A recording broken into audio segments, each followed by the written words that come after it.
Ok les amis, c'est vendredi. C'est mon dernier week-end avant la reprise du travail. Bref, c'est vendredi. Il est déjà 14h30. Noémie fait la sieste. Olivia, Olivia, tu fais quoi? Olivia? Babou est en train de travailler sur l'ordinateur. Oula, qu'est-ce qui se passe? Qu'est-ce qui se passe? Il m'a perdu complètement. Oui, d'accord. Non mais c'est pas possible. J'en peux plus de cet appareil. On va rester en autofocus parce qu'il me fatigue. Elena est dans la cuisine actuellement en train de préparer des cookies. Donc voilà, ça fait un petit moment qu'on devait le faire. Et là, je lui ai tout installé. Elle fait ses petits emporte-pièces, etc. Et il fallait que je vous parle un petit peu de nos récoltes. Ce matin, on a récolté des pommes de terre. Voilà. Donc je ne sais pas quelle quantité on n'a pas pesé. Hein, mais ouf, c'est très lourd. C'est très lourd et on en a qui sont vraiment belles. Elles sont grosses, elles sont vraiment pas abîmées quoi. Elles ont été, j'ai pas vu d'attaque de limaces dessus, alors que les années précédentes, clairement il y avait beaucoup de limaces qui venaient les grignoter. Là ça n'a pas été le cas et je suis presque sûre que c'est grâce au canard.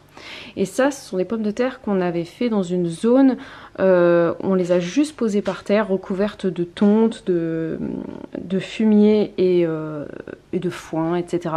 Et donc on s'en est pas occupé depuis et franchement super intéressant. L'année prochaine je teste en bac et on fera une plus grosse zone comme ça. Les tomates, ça continue, on en a vraiment énormément, elles sont très belles. Et bon, je ne vais pas vous... Enfin, c'est pas la peine que je vous le dise, mais elles sont excellentes. Elles sont vraiment excellentes. Oh, qu'est-ce que c'est que ça? Un concombre coulé. Et puis on a toujours des très belles courgettes. On a aussi les concombres lemon qui sont comme ça et qui sont très bons. Ça se mange comme des concombres classiques, hein. On les épluche et puis on les mange. Donc c'est un format original et ils sont vraiment très bons. J'ai des petits piments aussi, voilà, qui sont perdus avec mes ça aussi c'est un piment, qui sont perdus avec mes tomates, donc faudrait pas les confondre, hein. Quoique ceux-là ça va, ils piquent pas. On continue aussi d'avoir plein de tomates cerises. Cette année mes tomates cerises poire jaune sont excellentes. J'ai l'impression qu'elles deviennent meilleures avec le temps. Alors je sais pas si c'est parce que j'ai sélectionné mes graines que voilà que ça s'améliore, je ne sais pas. Mais en tout cas très productif et elles sont très sucrées, très bonnes. Il y en a vraiment énormément. Et ça, ce sont des graines que j'ai récupérées depuis ma première année de potager. Des haricots toujours, hein, ils sont toujours très bons. Il y en a que je laisse pour récupérer les graines pour l'année prochaine, mais on continue d'en récolter beaucoup, donc on en a pas mal au congèle et ils sont tellement bons. Et ça, ce sont des tomates cerises. Regardez-moi la taille de ces tomates cerises. Donc ça, ce sont des tomates cerises issues de graines de mes tomates cerises d'il y a 2 ans. Voilà, donc je continue de récupérer les graines chaque année. Ce sont de base des cerises, tomates cerises noires. Voilà, et elles sont de plus en plus grosses, de plus en plus sucrées. C'est vraiment tout l'intérêt de récupérer ces graines parce que tu améliores les variétés finalement d'année en année. C'est pas des bêtises et c'est très facile de récupérer ces graines de tomates. Autant il y a des choses, il y a des légumes, c'est un petit peu plus laborieux de récupérer ces graines. Il y a des trucs, il y a beaucoup de choses que je ne fais pas, notamment par rapport aux hybridations et puis parce que des fois c'est des processus qui sont un peu complexe, je vois, ou alors où t'es perdant. Genre par exemple pour les aubergines, je récupère pas les graines de mes aubergines parce que j'en ai pas beaucoup. Et pour récupérer les graines d'aubergines, il faut attendre elles aient dépassé le stade de la maturité et qu'elles ne soient donc plus comestibles. Et moi j'ai pas envie de perdre des aubergines, donc on les mange. Et je rachète les graines et puis c'est pas grave. Mais les tomates c'est très facile, tu choisis le pied dans ton jardin qui est le plus beau, qui a produit le plus de tomates et sur ce plan là tu vas choisir la tomate que tu trouves la plus belle, voilà. La plus belle, la plus conforme à la variété ou alors celle que toi en fait tu veux garder et chaque année tu fais la même chose et au fur et à mesure tu as tu as des tomates qui sont de plus en plus adaptées à ta façon de jardiner, à ton jardin, etc. Et donc elles sont bien. Et les tomates cerises que je viens de vous montrer, elles ont poussé. Alors je pense que je vais en garder les graines parce que je trouve assez fou en fait la résistance de ces tomates et leur productivité. Parce que si je vous raconte leur histoire, en fait ce sont des tomates cerises noires que j'ai récupéré les graines donc il y a 2 saisons. Et hop. Et en fait cette année j'ai fait pas mal de semis. Et ce plan là il était en train de végéter dans la serre. Ça ne donnait rien, je l'avais oublié, je l'ai pas arrosé, je m'en suis pas occupée. Et à un moment je me suis dit bon qu'est-ce que j'en fais, est-ce que je le jette? Et je me dis non, je vais pas le jeter, c'est un plant, il est moche, il est en train de mourir, mais c'est pas grave, on va quand même le planter. Et je l'ai mis au fond du jardin, dans une zone où j'ai mis des plantes comme ça de tomates, des plants de tomates qui étaient en train de décéder. Et en fait je les ai plantées dans une zone où il y avait pas mal d'orties, donc forcément un sol riche en azote. Les tomates aiment ça. Et j'ai planté ça là-dedans. Et après je m'en suis plus occupée. Et en fait jusqu'à la récolte on continue de ne pas s'en occuper. Du coup les plants ils sont en train de se coucher par terre. Ça ne ressemble à rien en fait, hein. C'est une zone où c'est très compliqué de récolter parce que les plants ils sont couchés au sol et avec toutes les pluies, le vent, etc. Ça ressemble de moins en moins à quelque chose quoi. C'est un espèce de fouillis de tomates, mais par contre pas une seule trace de mildiou dessus. Et quand on commence à regarder sous les feuilles, qu'on soulève un peu les branches, il y a des quantités folles de tomates là-dedans. Les plants ont été méga productifs. Alors bien sûr quand ça court comme ça au sol, de 1 c'est pas du tout pratique pour les récoltes. Et puis de 2 c'est beaucoup plus facile pour les limaces de venir grignoter les tomates. Donc on a quand même pas mal de tomates qui sont grignotées par les limaces à cet endroit là. Même si les canards viennent aussi nettoyer, manger un peu de limaces, on en a encore dans le jardin. Et en fait sur ces tomates là c'est plus difficile de les avoir nickel, mais on en récolte quand même beaucoup dedans. Et je vais récupérer les graines parce que là les plants ils sont hyper vigoureux alors qu'ils ont subi des conditions de semis absolument atroces. Les pauvres, franchement je veux dire c'est... Donc voilà, pour moi c'est des variétés, c'est ce genre de truc que voilà dont je récupère les graines parce que voilà c'est robuste, c'est productif, c'est bien de garder ça. Bon, et sinon c'est dans cette petite comment dire, ambiance cornemuse hein, et pas que je vais vous parler un petit peu de ma surjeteuse puisque voilà depuis hier, non depuis hier un peu plus, je sais plus, elle est arrivée mercredi, on est vendredi donc oui j'ai commencé mercredi soir. Hier j'ai passé ma journée à jouer avec. J'ai pas tout testé dessus bien évidemment. Journée et soirée, mais j'étais pas sur la surjeteuse hier soir. Non, j'étais sur l'autre. Parce que bien évidemment une surjeteuse ne remplace pas une machine à coudre classique. Elle fait beaucoup de choses mais elle ne fait pas tout. C'est pour ça que pour moi en fait l'un ne va pas sans l'autre. Et à la limite en fait tu peux complètement te passer de la surjeteuse, mais tu peux pas te passer complètement de la machine à coudre. Voilà, parce que la surjeteuse, voilà, elle ne fait pas les ourlets, la surjeteuse ne fait pas de la piqûre simple en fait sur du tissu. Et quand tu assembles du coton ou alors que tu fais des petits projets simple sur du tissu pas élastique, et voilà ça reste indispensable. Et même d'ailleurs sur le tissu élastique pour faire les ourlets c'est quand même plus propre et plus simple sur une machine à coudre classique. Si tu veux le faire avec une surjeteuse il faut avoir une surjeteuse recouvreuse à 5 fils et qui fait les finitions parfaites comme quand on achète des t-shirts. Après si tu peux faire des ourlets qu'on appelle roulotés sur une surjeteuse, mais voilà tu le fais pas sur tous les tissus. Sinon hier je me suis amusée avec ma machine à coudre. Je me suis fait un petit bateau épingle. Voilà, donc c'est un modèle, un tuto gratuit que j'ai trouvé sur internet. Si vous tapez sur Google tuto bateau épingle, vous allez le trouver. Voilà, et je l'ai fait. C'était marrant. C'était marrant et puis je trouve ça plus stylé que mon pauvre coussin à épingle parce que depuis plusieurs années j'en ai un. C'est ça, attendez, hop.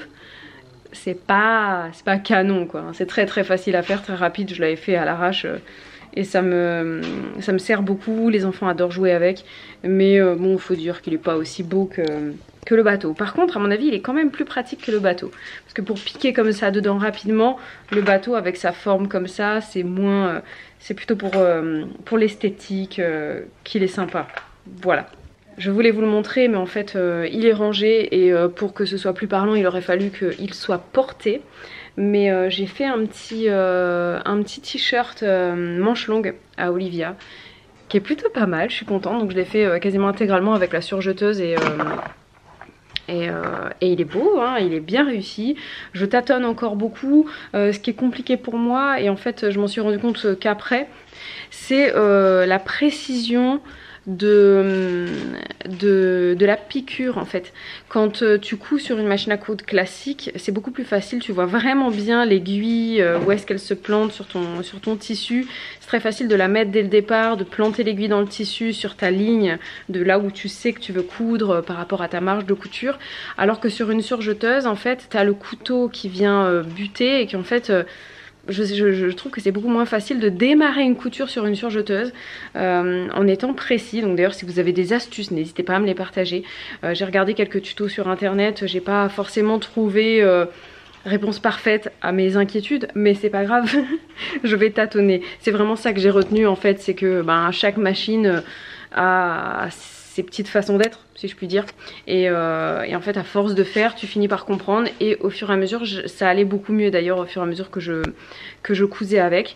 Et je me suis aperçue seulement a posteriori que j'ai ce petit accessoire qui vient avec ma machine. En fait c'est une espèce de petite languette que tu viens fixer devant ton pied de biche, et en fait c'est une réglette. Voilà, donc ça te permet de suivre une ligne pour tes marges de couture de manière plus précise. Et il suffit que je repère dessus bien où est ma ligne de couture, et à partir du moment où j'ai ça, je vais pouvoir y aller plus tranquillement. Mais je vais quand même me rapprocher pour vous montrer, parce qu'il y en a peut-être entre vous qui font la couture mais qui ne savent pas vraiment à quoi ressemble une surjeteuse. Je voulais vous montrer pour vous démontrer mes propos en fait concernant la précision de la couture. Voilà, alors là je vais essayer de ne pas trop bouger. En gros, voilà, vous voyez, je fais bouger l'aiguille, donc là vous la voyez, elle est clairement devant vous. Vous avez le pied de biche qui est là, et il est très court en fait. Là c'est un pied de biche pour une couture classique. Je vais essayer de prendre un tissu, hop, pour vous le montrer. Genre quand tu passes ton tissu en fait ici, c'est très facile de le piquer et de voir en fait où est-ce que tu es sur ta couture, et ensuite tu suis ta ligne comme ça par rapport au milieu, en fait à la rainure ici de ton pied de biche. Tu suis tout droit, c'est clair, ça se voit, c'est simple. Alors ici c'est pas la même chose. Donc je sais pas si vous voyez, donc les aiguilles qui sont là à l'arrière, et le pied de biche qui lui est beaucoup plus long. Il est là, il est long. Alors je vais le monter, hop, le lever. Donc vous voyez, quand vous cousez en fait, le fait de mettre le tissu ici, bah là, moi j'ai vachement de mal à voir où est mon aiguille par rapport à mon trait, parce que je le vois pas mon tissu par rapport à mes aiguilles. Vous voyez la visibilité de l'aiguille et du tissu, c'est carrément autre chose quoi. Donc il faut se fier, je pense, à d'autres repères. Je me dis que peut-être que ça c'est la ligne de l'aiguille, donc ça pourrait être mon repère, de me dire que ça, voilà, c'est là que ça va piquer, donc ma couture elle va tomber ici.